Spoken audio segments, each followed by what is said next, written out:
I'd be interested in knowing your assessment of the situation. Yeah. Well, I'm not competent to talk about the Washington case except in one respect. When you refer to D.C. as a murder capital, I actually agree, though not quite in the sense that you were talking about.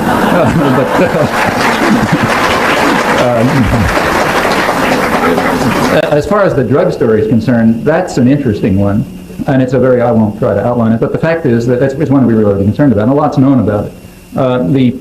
In the post-war period, when the drug business became a serious affair, it really started in southern France as part of the CIA efforts to break up the French labor unions, which were part of a global effort to destroy the resistance and the radical democracy that came out of the Second World War and to restore traditional elites. This was done everywhere in the world. If there were an honest history of the post-war world, Chapter 1 would be about this.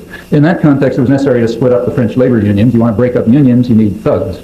You need guys to get down to the waterfront and break people's bones and that sort of thing. If you want thugs, you go to the mafia. The same was true in Italy, incidentally, where we had to destroy the working class organizations, and that meant kill union leaders and so on, and the obvious place to do it is to turn to the mafia. Well, the mafia had been pretty well wiped out by the fascists. Fascists tend to run a pretty tight ship, and there was no mafia.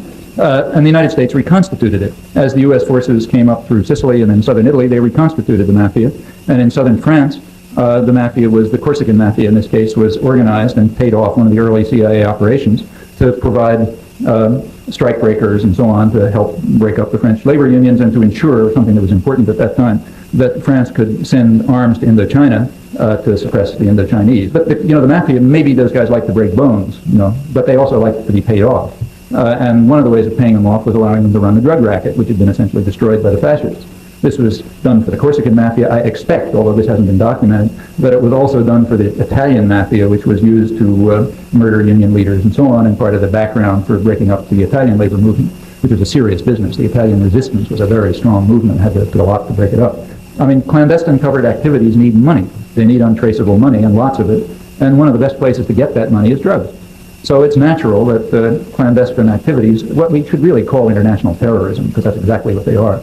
So let's call it that. International terrorism it naturally goes along with state-directed international terrorism, that is large-scale international terrorism, the kind we orchestrate. That does require, it naturally goes along with the drug racket. It's to be expected. And that's why you find this connection, which runs up to the present. And there's never going to be a serious U.S. attack on the drug racket, I don't think, because it's just too integral a part of international activity.